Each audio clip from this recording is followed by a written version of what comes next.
The best bench shoes ever made, Jordans. Most expensive bench shoes ever made, Jordans. They get dirty way too easily. It's not my first time here. Relax. Gotta keep my mind clear.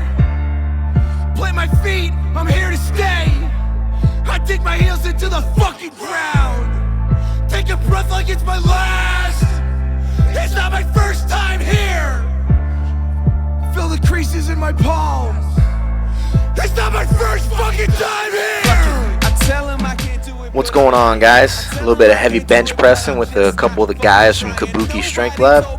Just kind of wanted to show you, not every setup is exactly the same, and not every setup's going to necessarily get you in the right position. You just want to make sure you don't do stuff just to do stuff. As you see Phil here, he'll get set, and everything he's doing seems right, but as you'll see, he'll get set, he'll get his arch, and then he just slides back.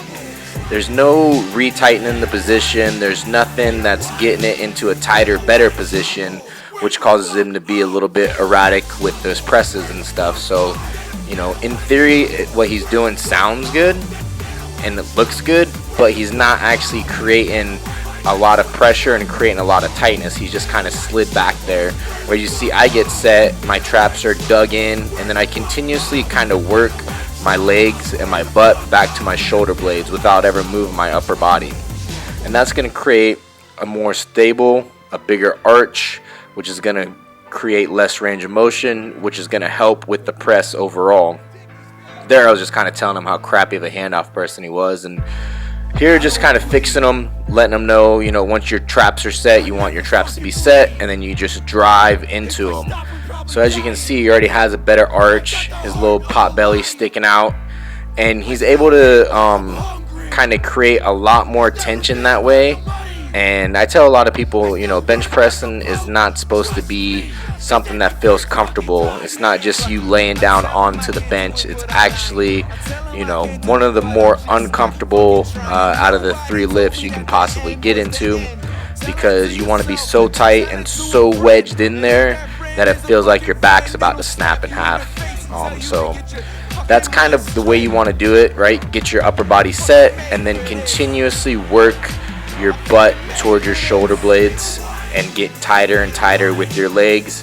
That way you have constant tension and constant muscle contraction throughout the whole process of the bench press, right? You don't want to have any muscles loose. You don't want to have any looseness in your setup. Everything needs to be tight, from your traps all the way down to your knees, all the way down to your feet.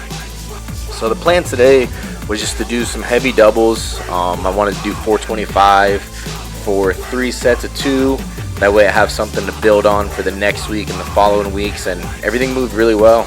Really excited with the speed of the 425. Probably could have did it for a set of 5 if I had to. Had Ryan come down. That was the guy spotting me with the Hate Brand Goods shirt on from Matt Vincent, the Fat Owl himself. He came down from Seattle to get a little bench session in while he was coming down to visit his girlfriend. Another strong guy. I think he benched 400 at 198, I believe. And then Phil's getting ready. He's one of my online clients. He's getting ready for the meet at Kabuki Strength Lab April 16th. So where he, everything's been going really well in his training, hitting a lot of PRs, and he should have a good meet. Typically when you have a lot of rep PRs leading up to a meet, will tend to fare well for the meet. When you do a lot of single PRs leading up to the meet, that could be that you're peaking too soon. That could be that you're not able to periodize your program in the right way, and you want to save those 1 rep max PRs for the platform as much as you can, right? But I mean, in training, obviously, if it's going really well, you may hit a PR just for the simple fact that you've gotten a lot stronger from your last meet, which is fine.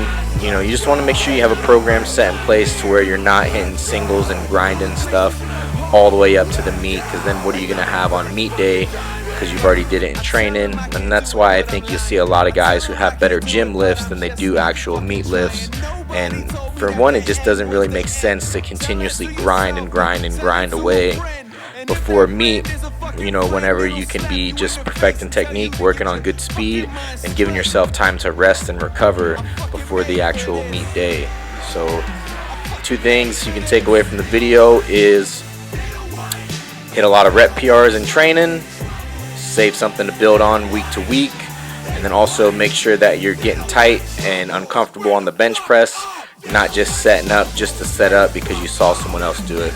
Like, subscribe, share, and I'll catch you guys next time. So just finished up doing the competition benching today. Sitting at 7 weeks out. Everything's moving good. This is the beginning of the second peaking phase for this training, for this meet. And on to doubles this week, 3 sets of 2. Just working on some speed with 425, and then moved into some heavier tempos and finished up with less accessories. Just starting to drop accessories and raise the heavier weight and just get ready for the competition, rest and recover. And that's just what we're gonna do week to week. So 7 weeks out, 6 weeks of training that are left. Everything's feeling really good. Hope you guys like the video. Make sure you subscribe and like and share, and I'll catch you guys next time. See ya. I still work like a broke. Trust me, this ain't my first fucking time here. Fuck it, I tell him I can't do it, but I'm lying. I tell him I can't do it, but I'm just not fucking trying. Nobody